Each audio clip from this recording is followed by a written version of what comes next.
সাদাফকে রুমে আটকে রেখেছে সোহান, সাবা, অন্যান্য ফ্রেন্ডস। রাত সাইমন চুপচাপ বসে আছে, কোন কথা বলছে না। শত হলেও ছোট বোনের হাজবেন্ড।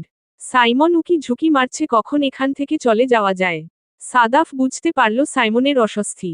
বলল, আচ্ছা সাইমন, নিচে থেকে আমার জন্য এক মগ কফি নিয়ে আয় তো, আমার খুব কফি খেতে ইচ্ছা করছে, মাথা ব্যথা করছে।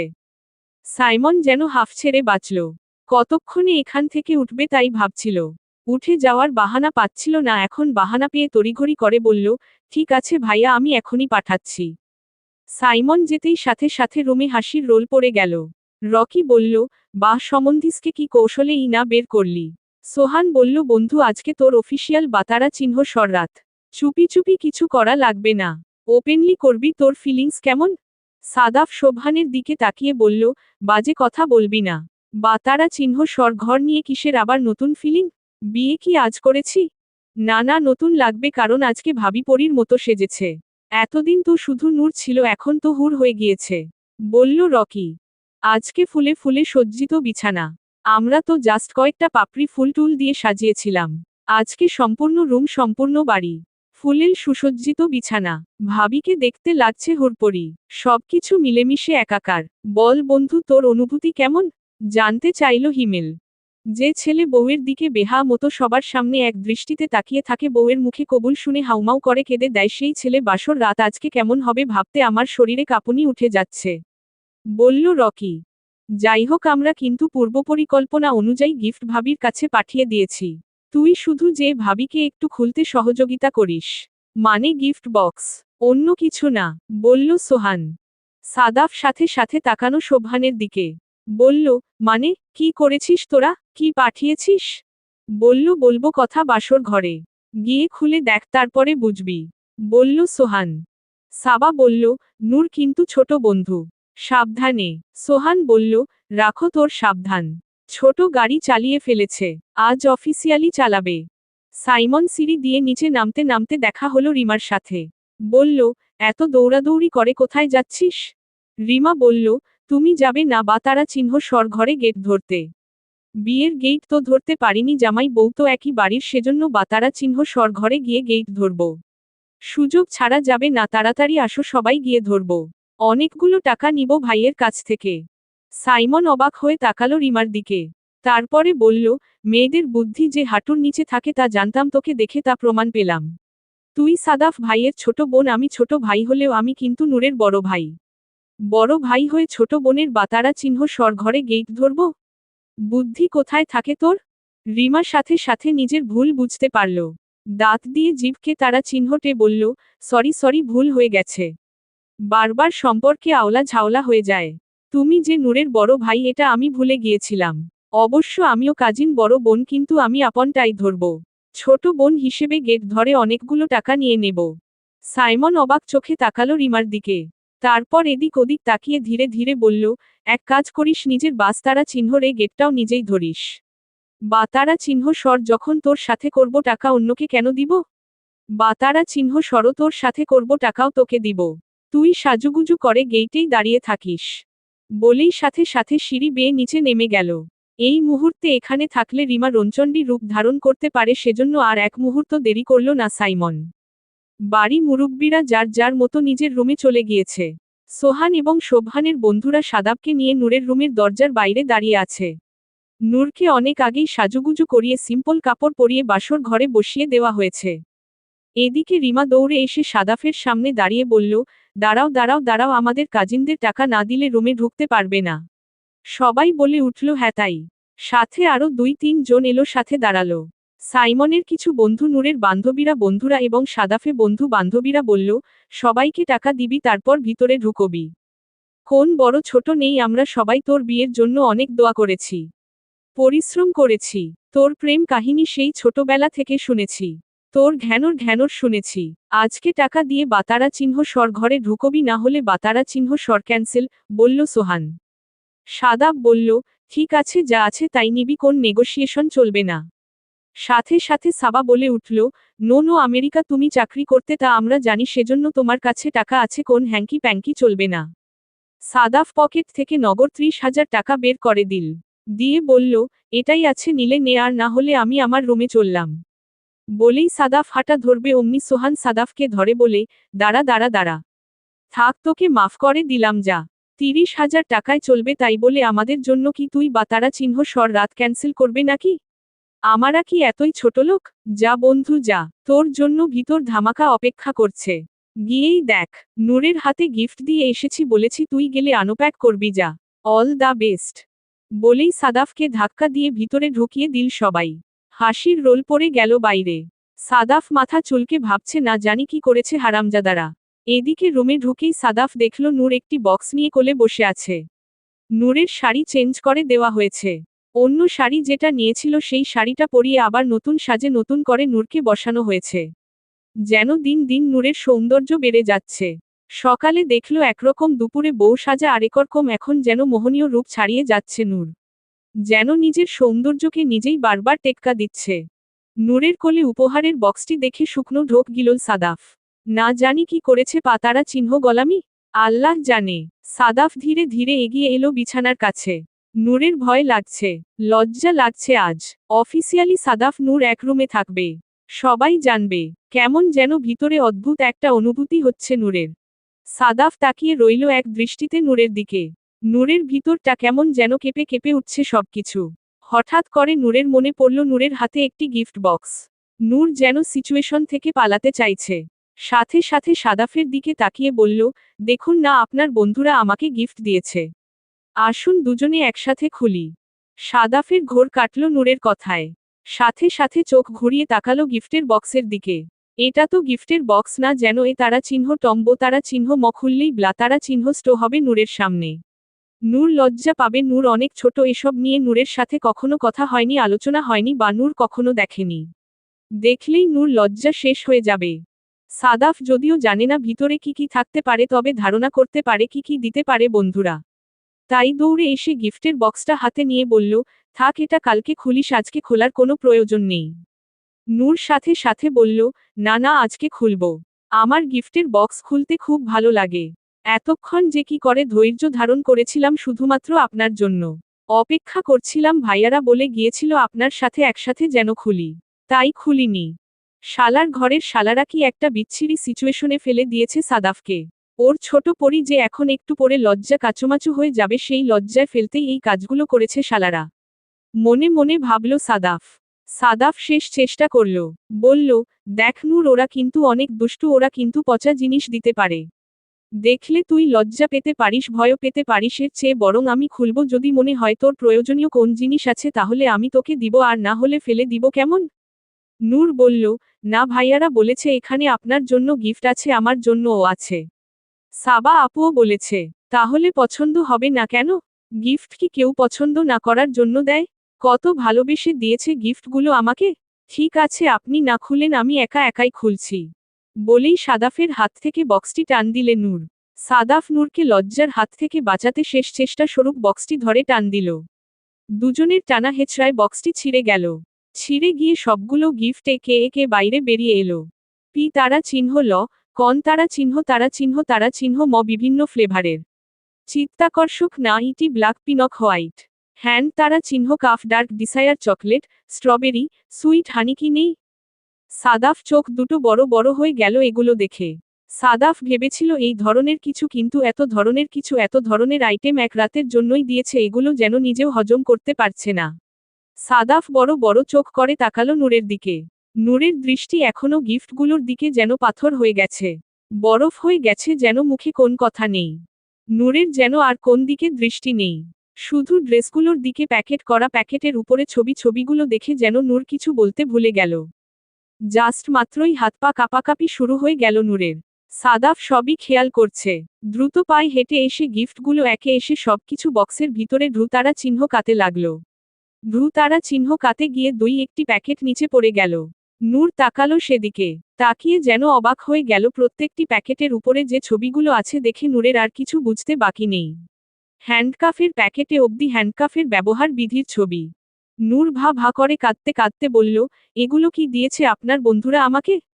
ছি, আমি এখন তাদের সামনে গিয়ে কিভাবে দাঁড়াবো, কিভাবে তাকাবো? আমার তো লজ্জা মতারা চিহ্ন রে যেতে ইচ্ছে করছে।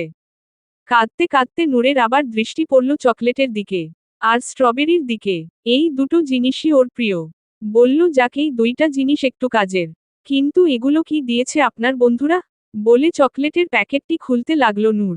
সাদাফ বোকা হয়ে গেল, এই চকলেট তো সাধারণ কোন চকলেট নয়। এই চকলেট খেলে যে ভিতরে একটু ডার্ক ডি তারা চিহ্ন ছায়ার উৎপন্ন হবে সেটা কি বোকা নূর জানে? উপরে লেখা আছে নাম। নূর যেই চকলেটটা খুলে মুখে পড়বে তার আগে সাদাফ চকলেট টানিয়ে নূরের মুখ থেকে খেয়ে ফেলল। বলেলো, আমি একটু খেয়ে দেখি কেমন। নূর অবাক হয়ে গেল, এত বড় মানুষ চকলেটের জন্য এরকম করছে। নূর আরেকটু ভেঙে চকলেট মুখে দিবে সেটাও সাদাফ সাথে সাথে নিজের মুখে পুরে ফেলল। তারপর নূরের হাত সবটুকুই ছিনিয়ে নিয়ে নূর কিছু বুঝে ওঠার আগে পুরো চকলেটটা নিজের মুখে দিয়ে দিল। নূর অবাক হয়ে গেল, সাথে সাথে বলে উঠল, কি করলেন এটা? চকলেটগুলো তো আমার জন্য ছিল। আপনি কেন খেলেন? খেলেন তো খেলেন, সম্পূর্ণটাই খেলেন। আমার জন্য একটুও রাখলেন না। সাদাব সব দোষ নিজের ঘাড়ে নিতে রাজি, কিন্তু নূরকে এই মুহূর্তে বলতে চাচ্ছে না এটা কি ধরনের চকলেট ছিল। আর নূর খেলে নূরের কষ্ট হতো। তাই বলল, আমার না খুব ক্ষুধা পেয়েছিল, প্লিজ মাফ করে দে নূর। তোকে আমি সত্যি চকলেট কিনে দিব আজকে, এটা আমি খেয়ে ফেলেছি, কিছু মনে করিস না। হুমায়ুন রহমান ও নওরিন আফরোজ বসে গল্প করছে।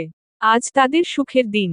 তার ছেলেটা বহু সাধনার পর তার শখের নারীকে বিয়ে করতে পেরেছে। সবকিছু যেন ঠিকঠাক হচ্ছে, মনের মতো হচ্ছে, যেন সবকিছু স্বপ্নের মতো লাগছে হুমায়ুন রহমানের কাছে। নওরিন আফরোজ কিছুক্ষণ ধরে ইতি উতি করছিল কিছু কথা বলার জন্য। ভাবল আজ উনি এত খুশি, নিশ্চয়ই আজকে কিছু বললে উনি রাগ করতে পারবে না, মেনে নিবেন। তাই নওরিন আফরোজ বললেন, আমি আপনাকে একটি কথা বলতে চাচ্ছিলাম, যদি শুনতেন। হুমায়ুন রহমান অবাক হয়ে তাকালো নরিন আফরোজের দিকে। এত রাতে কি কথা থাকতে পারে? তাই এপাশ ফিরে বললেন, কি হয়েছে বলো। নওরিন আফরোজ আমতা আমতা করলেন কিছুক্ষণ। তারপরে বললেন, আমি একটি সিদ্ধান্ত নিয়েছি আর এই সিদ্ধান্ত আপনার মেনে নিতেই হবে। যদি না করেন তাহলে চলবে না। আপনাদের দুই ভাইয়ের কোন কথাই আমরা দুই বউ শুনব না। আমরা দুজন যা সিদ্ধান্ত নিয়েছি তা মেনে নিতে হবে, না হলে আমরা এই বাড়ি ছেড়ে চলে যাব। যেহেতু আমাদের বলার কিছু নেই, কোন অধিকার নেই, তাহলে আমরা থেকে কি করব? হুমায়ুন রহমান বুঝতে পারছে নওরিন আফরোজ কোন বো তারা চিহ্ন মাফা তারা চিহ্নটাবে। যেহেতু আগে এত ভূমিকা করছে, ব্ল্যাকমেইল করছে, তার মানে বড় ধরনের কিছু। হুমায়ুন রহমান উঠে বসলেন।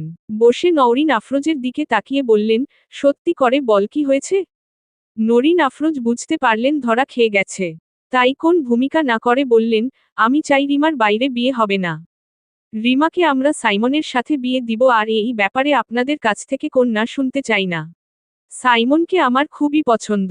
1 বছর পর ওর লেখাপড়া শেষ হবে, কোম্পানিতে জয়েন করবে বা চাকরি করবে, যাই করুক, রিমাকে আমি দূরে যেতে দেব না। নূর যেমন এই বাড়ির মেয়ে, এই বাড়ির বউ হয়েছে, আমার মেয়েও এই বাড়ির মেয়ে, এই বাড়ির বউ হবে।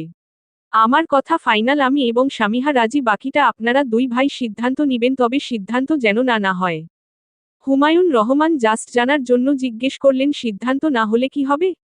নরিন আফরোজ হুমকি দিয়ে বললেন, দুটি জিনিস হতে পারে, এক আমি আর স্বামীহা বাড়ি ছেড়ে চলে যাব। আর না হলে আপনি সাইমনকে বাড়ি থেকে হয়তো বের করে দিবেন। সাইমনকে বাড়ি থেকে বের করলেই ওকে আমরা বাহিরে নিয়ে বিয়ে করিয়ে আলাদা ফ্ল্যাটে ভাড়া রাখব। তবে এই বিয়ে হবে, এখন আপনারা সিদ্ধান্ত নেন, ছেলে বউ নিয়ে বাড়িতে থাকবে নাকি ফ্ল্যাটে থাকবে। হুমায়ুন রহমান বোকা হয়ে গেলেন, মাঝরাতে তার স্ত্রী তাকে একই শোনালো। আর এই সিদ্ধান্ত যে উনি একা নিতে পারবে না, মেয়ে ওনার হলেও ছেলেটা যে ছোট ভাইয়ের। এদিকে ফজলুর রহমান ও স্বামীহা বেগম কথা বলছিলেন। স্বামীহা বেগম ও বোতারা চিহ্ন মাফা তারা চিহ্নটালেন। কোন ভূমিকা না করে বললেন, আমার একটি কথা আছে, কথা যদি শুনেন ভালো, আর যদি না শোনেন তাহলে কিছু করার নেই। আমাদের যেভাবে ভালো লাগবে সেভাবেই করব। ফজলুর রহমান বললেন, কি বিষয়ে কথা বলছো? আজ মাত্র মেয়ের বিয়ে দিলাম, খুশির দিন, এর মধ্যে তুমি আবার কি ভেজাল লাগাতে চাইছো? স্বামীহা বেগম কোন ভূমিকা না করে বললেন, আমি সাইমনের বিয়ে ঠিক করে ফেলেছি এবং পাত্রী দূরের কেউ নয়, আমাদের রিমা। রিমাকে আমার খুব পছন্দ, রিমা অন্য কারো বউ হবে এটা আমি মেনে নিতে পারবো না। ছোটবেলা থেকেই ওই সাইমনের সব কাজকর্ম করে। খুবই লক্ষ্মী মেয়েটা, সাইমনের সাথে খুব মানাবে। আর আপনার বাতারা চিহ্ন দর ছেলের জন্য বাহিরে বউ খুঁজতে হবে না। বাতারা চিহ্ন দরের গলার মুক্তার মালা আল্লাহ আমাদের বাড়িতে দিয়ে দিয়েছে। ফজলুর রহমান তাকিয়ে রইলেন স্বামীহার দিকে। স্বামীহা বেগমের সাহসের তারিফ না করে পারলেন না। কিরকম ঠাস ঠাস কথা বলে ফেললেন। নূরের সময় আমতা আমতা করলেও এবার যেন সমস্ত রাগ ঝাড়লেন ফজলুর রহমানের উপর। ফজলুর রহমান ভাবলেন ছেলেটা তার একার হলো, মেয়েটা তো শুধু তার একার নয়, বড় ভাইয়ের সাথে কথা বলতে হবে। না বলে স্বামীহাকে কিছু বলা যাবে না, তাই স্বামীহার দিকে তাকিয়ে বললেন, এখন ঘুমাও, এটা নিয়ে কাল সকালে কথা হবে, এখন না। স্বামীহা বেগম ফজলুর রহমানের দিকে তাকিয়ে বললেন, কথা বলেন আর যাই করেন সিদ্ধান্ত এটাই, সাইমনের বউ শুধু রিমাই হবে আর কেউ না। এদিকে সাদাফের রুমে চকলেট খাওয়ার ঠিক 10 মিনিটের মধ্যে সাদাফের কপাল ঘামতে শুরু করল। অস্বস্তি হচ্ছে, গরম লাগছে সাদাফের। সাদাফের কেমন যেন লাগছে, হাত দুটো বারবার মুষ্টিবদ্ধ করছে আর খুলছে। নূর কানের দুল খুলতে খুলতে বলল, আপনি এরকম করছেন কেন, কিছু কি হয়েছে? পাতারা চিহ্ন গলি নূরকে কে বুঝাবে, চকলেট খাওয়ার পর সাদাফের কি হয়েছে আর ওটা কিসের চকলেট ছিল? সাদাফ বুঝাতে পারছে না, শুধু ঘন ঘন নিঃশ্বাস নিচ্ছে আর একদৃষ্টিতে তাকিয়ে আছে নূরের দিকে। সাদাফ ঘামছে, প্রচুর ঘামছে, শরীর যেন জ্বরে পড়ে যাচ্ছে এমন অনুভূত হচ্ছে, কিন্তু আসলে জ্বর না, শরীরের তাপমাত্রা বেড়ে গিয়েছে। নূর ড্রেসিং টেবিলের সামনে কানের দুল খুলে রেখে চুলে হাত দেবে এমন সময় দেখল সাদাফের অবস্থা। জোরে জোরে ঘন ঘন নিঃশ্বাস নিচ্ছে সাদাফ। এত দূর থেকেও নূর অনুভব করতে পারছে সাদাফের নিঃশ্বাস ভারী ও ঘন হয়ে আসছে। সাদাফ ধপাস করে বিছানায় শুয়ে পড়ল, পা দুটো নিচে ঝুলে রয়েছে। শার্টের বোতামগুলো একটা একটা করে খুলতে লাগল। নূর সাথে সাথে দৌড়ে এসে সাদাফের পাশে বসে জিজ্ঞেস করল, কি হয়েছে আপনার, এমন করছেন কেন? আপনার কি অনেক খারাপ লাগছে? বলেই নূর সাথে সাথে সাদাফের কপালে গলায় হাত দিয়ে দেখল শরীরে তাপমাত্রা অনেক। নূর ভাবল জ্বর এসেছে, তাই বলল, আপনার তো ভীষণ জ্বর, আমি কাউকে ডাকবো? সাদাফ বলল, না, কাউকে ডাকতে হবে না। সাদাফ এক দৃষ্টিতে তাকিয়ে আছে নূরের দিকে। নূরের মনে হচ্ছে সাদাফের খুব সমস্যা হচ্ছে। নূর উঠতে পারছে না, কি করবে ভাবছে। সাদাফ কাউকে ডাকতেও দিচ্ছে না। নূর বলল, আপনার কি ভীষণ খারাপ লাগছে? কি করব আমি, বলুন? সাদা বলল, কিছু করতে হবে না, তুই বুঝবি না, আমি ওয়াশরুমে যাব। নূর বলল, কেন? সাদাফ বলল, মাথায় পানি ঢালব। নূর বলল, আপনার জ্বর এসেছে, আপনার কষ্ট করে যেতে হবে না। আমি এখানে পানি আর কাপড় নিয়ে আসছি, আপনার এখানে বসে বসে পট্টি দিয়ে দিব। সাদাফ দেখছে নূরকে। সাদাফের পছন্দের সিঁদুর রঙা শাড়ি, যেন ডানা কাতারা চিহ্নটা পরি। সাদাফ জানে সাদাফের পট্টিতে কাজ হবে না। কি করে বুঝাবে নূরকে? নূর ভাবল কি করা যায়। বলল, তাহলে আমি বালতি করে পানি নিয়ে আসছি, আপনি শুয়ে থাকুন, আমি মাথায় পানি ঢেলে দিব। সাদাফ বলল, কোন কিছুতে জ্বর কমবে না নূর, আমাকে ওয়াশরুমে যেতে দে। নূর সাদাফের হাত ধরে বলল, কি করছেন আপনি? এই শরীরে ওয়াশরুমে যে কি করবেন? সাদাফ বলল, আমাকে শাওয়ার নিতে হবে, অস্থির লাগছে আমার, মনে হচ্ছে ভিতরে হৃৎপিণ্ড আরেকটু হলে ফেটে যাবে। নূর বুঝতে পারছে না কি করবে। নূরের যেন কান্না পাচ্ছে। সাদাফের হাত ধরে বলল, কি হয়েছে বলুন না, আপনি এমন কেন করছেন, আমাকে বলুন আপনার কি হচ্ছে, কি করলে আপনার এই অস্থিরতা যাবে, জ্বর কমে যাবে, কোন ওষুধ খেলে, কি করলে আমাকে খুলে বলুন, আমি সব করছি। সাদাফ নূরের দিকে তাকালো, ঘন ঘন নিঃশ্বাস নিচ্ছে। নূরের দিকে তাকিয়ে বলল, কোন ওষুধ, কোন কিছুতেই কাজ হবে না নূর। নূর বলল, তাহলে কিসে কাজ হবে, কি লাগবে আপনার, বলুন। সাদাফ নূরের দিকে তাকিয়ে আছে। বুকের ভিতর হৃৎপিণ্ড যেমন দ্রিম দ্রিম করছে, মনে হচ্ছে ফেটে যাবে। অস্থিরতা বেড়ে চলেছে। সাদাফ খপ করে ধরল নূরের হাত। নূর চমকে উঠল, এভাবে নূরের হাত ধরেছে কেন? নূর তাকালো সাদাফের দিকে, দেখল অদ্ভুত দৃষ্টিতে তাকিয়ে আছে সাদাফ। নূরকে আর কিছু বুঝে উঠতে না দিয়েই সাথে সাথে নূরকে হেঁচকা টানে সাদাফ নিজের বুকে নিয়ে নিল। ঘোর লাগা কণ্ঠে ধীরে ধীরে ফিসফিস করে বলল, তোকে লাগবে নূর, ভীষণভাবে লাগবে, খুব বাজেভাবে লাগবে, কোন প্রশ্ন করিস না। নূরের ভয় লাগছে, কেমন যেন অস্থিরতা কাজ করছে বুকের ভিতর। সাদাফের স্পর্শে শিহরণ বয়ে যাচ্ছে, ভয়ও হচ্ছে। আগে তো কখনো সাদাফ ভাই এরকম করেনি। এতটা অস্থির, এতটা উতলা কোন কিছুর জন্য হয়নি। মনে হচ্ছে যেন এই মুহূর্তে সত্যি নূরকেই লাগবে। নূরকে না পেলে যেন সাদাফ ভাই বা তারা চিহ্ন চোবে না, যেভাবে বলছে। নূর সাদাবের বুকে শুয়ে তাকিয়ে রইল সাদাফের দিকে। সাদাফ নূরের দিকে তাকিয়ে বলল, কোন প্রশ্ন করিস না নূর, চুপচাপ যা হচ্ছে হতে দে। বলেই নূরকে বিছানায় শুইয়ে দিয়ে নূরের উপরে শরীরে ভার ছেড়ে দিল সাদাফ। নূরের হাত দুটো তারা চিহ্ন পেয়ে ধরে বিছানায় নূরের ঠোঁট আঁকড়ে ধরল। যেন সাদাফের আজন্ম পিপাসা যা কোনোভাবেই মিটছে না, নূরের ঠোঁটে ঠোঁট রেখে যেন সমস্ত পিপাসা মিটিয়ে নিচ্ছে সাদাফ। সাদাফের সারা শরীরের গরম উষ্ণ ছোঁয়ায় নূরের যেন মনে হচ্ছে শরীরে তারা চিহ্ন গুণ ধরে গিয়েছে। নূর আর কিছু বুঝতে চায় না, ভাবতে চায় না, চুপচাপ সয়ে নিল সব। চোখ বন্ধ করে ফেলল নূর। যে চকলেটটি সাদাফ সম্পূর্ণ খেয়ে ফেলেছে, সম্পূর্ণ খাওয়ার কারণে ঠিক এতটাই প্রভাব পড়েছে সাদাফের উপর। যদি অর্ধেক করে খেত বা অল্প খেত তাহলে হয়তো এতটা বাজে প্রভাব পড়ত না। জাস্ট হালকা একটু ডিজায়ার সৃষ্টি হতো। নূর সয়ে নিল সাদাফের করা প্রত্যেকটি আগ্রাসী স্পর্শ। সাদাফ আজ অতিরিক্ত আগ্রাসী হয়ে গিয়েছে। সাদাফের দাঁত শিরশির করছে। কিছু কিছু সময় সাদাফ সহ্য করতে না পেরে নূরের কাঁধে হালকা কাতারা চিহ্ন মর দিয়েছিল। নূর সহ্য করে নিয়েছে সব। ভোর 4টা, নূরের যেন সারা শরীর আজ ব্যথা করছে। এতটা হয়তো কখনো এরকম হয়নি। সাদাফ ভিতরে ভিতরে খুব অনুতপ্ত। কিন্তু সাদাফেরও যে কিছু করার ছিল না। সম্পূর্ণ চকলেট খেয়ে ফেলার কারণে এরকম হয়েছে সাদাফের। সাদাফ নূরের কাছে হাঁটু ভে তারা চিহ্ন নিয়ে বিছানার কাছে বসে বলল, খারাপ লাগছে সো তারা চিহ্ন না? নূরের চেহারা দেখে বোঝা যাচ্ছে বিধ্বস্ত অবস্থা। ঠোঁটের একপাশে একটু ফুলে গিয়েছে সাদাফের আগ্রাসী স্পর্শের কারণে। সাদাফ ঠোঁটে বুড়ো আঙ্গুল ছুঁয়ে বলল, আই এম সরি। আমি কোন কিছু ইচ্ছে করে করিনি। ভুল হয়ে গেছে, আমার ক্ষমা করে দে প্লিজ। নূর সাদাফকে কোনভাবে দোষী মনে করে না। জানে হয়তো কিছু একটা হয়েছিল। কি হয়েছিল বুঝতে পারছে না, তবে এতটুকু জানে স্বাভাবিক ছিল না সাদাফ ভাই। কারণ এতদিনে সাদাফ ভাইয়ের স্পর্শ জানা হয়ে গিয়েছে নূরের। সাদাফ ভাইয়ের প্রত্যেকটি স্পর্শ পড়তে পারে নূর। প্রত্যেকটি স্পর্শের ভাষা জানে নূর। নূর এ যন্ত্রণা নিয়েই বলল, না কিছু হয়নি। ঠিক আছে আমি। সাদাফ জানে নূর ঠিক নেই। নূরের কষ্ট হচ্ছে। সাদাফ নূরের হাত দুটো নিয়ে কপালে ঠেকিয়ে বলল, আই এম সরি। আমার কিছু করার ছিল না। প্লিজ ক্ষমা করে দে। নূর ধীরে ধীরে শোয়া থেকে একটু উঠে বসল। বসতে কষ্ট হচ্ছিল নূরের, কিন্তু সাদাফের হাত দুটো ধরে বলল, আপনাকে ক্ষমা চাইতে হবে না। আমি আপনাকে চিনি। আমি আপনাকে জানি। আমি জানি আপনি হয়তো অসুস্থ ছিলেন, না হলে আপনি কখনোই এরকম করেন না। সাদাফ নূরের হাঁটুতে মাথা রেখে বলল, আই এম সরি নূর।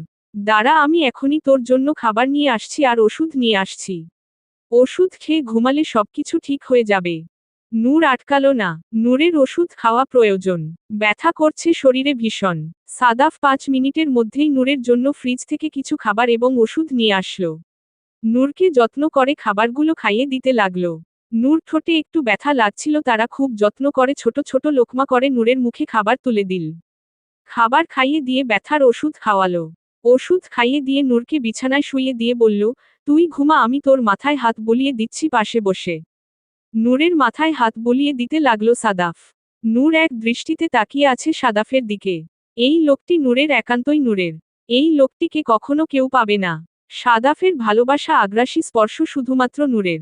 ভাবতে ভাবতে নূর ঘুমিয়ে গেল, কখন বলতেও পারবে না। সাদাফ নূরের দিকে তাকিয়ে আছে। ঠোঁটের ফোলা অংশটির দিকে তাকিয়ে আছে। ঠোঁটের ফোলা অংশে হালকা করে একটু চুতারা চিহ্ন মুখ এলো সাদাফ। চুতারা চিহ্ন মুখে নূরের পাশে শুয়ে নূরকে জড়িয়ে ধরে ঘুমিয়ে পড়ল। সকাল 10টা। সাদাফ নূর এখনো ঘুম থেকে ওঠেনি। নূরের ওষুধের সাথে একটু ঘুমের ওষুধও মিলিয়ে দিয়েছিল সাদাফ, যেন সারারাত জাজগার কারণে সমস্যা না হয়। ঘুমাতে পারে ঠিকমতো। 10টা বাজতেই সাদাফের চোখ খুলে গেল। ঘুম থেকে উঠে দেখল নূর ঘুমিয়ে আছে। ঠোঁটের ফোলা ভাবটা কমে গিয়েছে, খুব একটা বোঝা যায় না। রাগ হলো ভীষণ বন্ধুদের উপর। শোয়া থেকে উঠে ওয়াশরুমে গেল। ওয়াশরুমে গিয়ে ফ্রেশ ট্রেস হয়ে বের হয়ে নূরকে ঘুমাতে দিয়ে চলে গেল সাদাফ সোহানদের রুমে। সোহানদের রুমে নক করতেই সোহান দরজা খুলল। সাদাফ রুমে ঢুকেই দরজা লাগিয়ে দিল। বলল, কাল এগুলো কি করেছিস? কি খাইয়েছিস? সারারাত আমার মাথা ডিস্টার্ব ছিল খেয়ে এগুলো। সম্পূর্ণ চকলেট আমার খেতে হয়েছে নূর যাতে খেতে না পারে সেজন্য। এরকম কেউ করে? সোহান বলল, সম্পূর্ণটা তুই খেয়েছিস? তুই ঠিক আছিস তো মামা? সোহান সাথে সাথে কপালে গলায় হাত দিয়ে দেখল জ্বর জ্বর ভাব। বলল, সম্পূর্ণটা খেতে গেলি কেন? দিয়েছি ঠিক আছে, তুই একটু খেতি। নূর না বুঝুক, তুই তো বুঝতি জিনিসটা কি? সাদাফ বলল, নূর মুখে দিয়ে ফেলবে ওই মুহূর্তে আমার মাথায় কিছু আসছিল না, ওর মুখের সামনে থেকে নিয়েই আমি মুখে দিয়ে ফেলেছি। সোহান বলল, তাহলে এটা আমাদের কি দোষ? তুই নিয়ে ফেলে দিতি? তুই খেয়েছিস, এখন তুই বোঝ। যাই হোক, তোর বউ ঠিক আছে তো? সাদাব সোবহানের দিকে তাকালো। বলল, না, খুব একটা ঠিক নেই। বুঝতেই পারছিস, তারপরও আমি ওকে ওষুধ খাইয়ে দিয়েছি। এরকম ভংতারা চিহ্ন কর কাজ আর কখনো কারো সাথে করিস না, ফাজিলের দলগুলো। সাদাফের কথাগুলো শুনে রুমে হাসির রোল পড়ে গেল। সবাই হাসতে হাসতে শেষ সাদাফের অবস্থার কথা শুনে।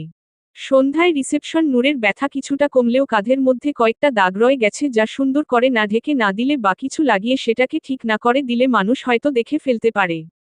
সাদাফ সাবাকে বলে দিল এগুলো যাতে বিউটিশিয়ানদের বলে দেয়া হয়। সাবা সে অনুযায়ী কাজ করল। বিউটিশিয়ানদের বলে দেয়া হলো দাগগুলো সুন্দর করে ঢেকে রাখার জন্য, নূর যাতে বুঝতে না পারে। নূরের বয়স কম, নূর লজ্জা পাবে সবার সামনে এগুলো রিভিল হয়ে গেলে। রিসেপশনের জন্য প্রস্তুত নূর। বিউটিশিয়ানরা যখন নূরের কাঁধে হাত দিয়ে ফাউন্ডেশন ভালো করে লাগিয়ে দাগগুলো মুছে ফেলছিল, ঠিক তখনই নূরের চোখ পড়ল দাগগুলোর দিকে। নূর সাথে সাথে চোখ নিচু করে ফেলল। বিউটিশিয়ানরা নূরের মুখোমুখি বসে আর কিছু বলল না। চুপচাপ নূরকে সাজিয়ে গুছিয়ে দিল। নূর আয়নার দিকে তাকালো, দেখল না সবকিছু ঠিকঠাক আছে, কোন কিছু বোঝা যায় না। নূরকে দেখে আরেকবার যেন ক্রাশ খেল সাদাফ। নূরকে যতবার দেখে ততবারই যেন হুঁশ হারিয়ে ফেলে সাদাফ। এতটা মোহনীয় রূপে নূর বারবার নিজেকে প্রেজেন্ট করে সাদাফের সামনে।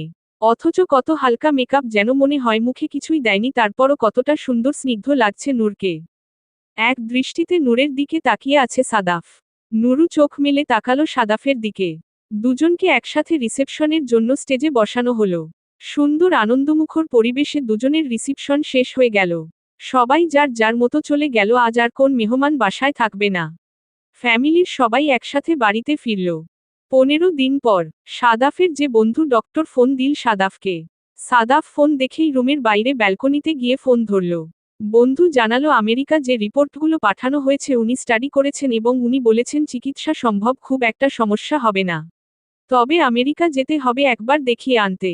উনি যেভাবে ট্রিটমেন্ট করে দিবে বা ফলো আপ দিবে সেই অনুযায়ী ট্রিটমেন্ট করতে হবে। বাংলাদেশে এসেও ফলো আপ করতে পারবে। শুধুমাত্র একবার ওনার সাথে দেখা করতে হবে। সাদাফ বলল, ঠিক আছে, বলে ফোন রেখে দিল। সাদাফ জানে আমেরিকা একবার হলেও যেতে হবে। তাই ঠিক করে রেখেছে হানিমুন এর উদ্দেশ্যে যাবে, সেখানে গিয়েই ডাক্তার দেখিয়ে চিকিৎসা নিবে।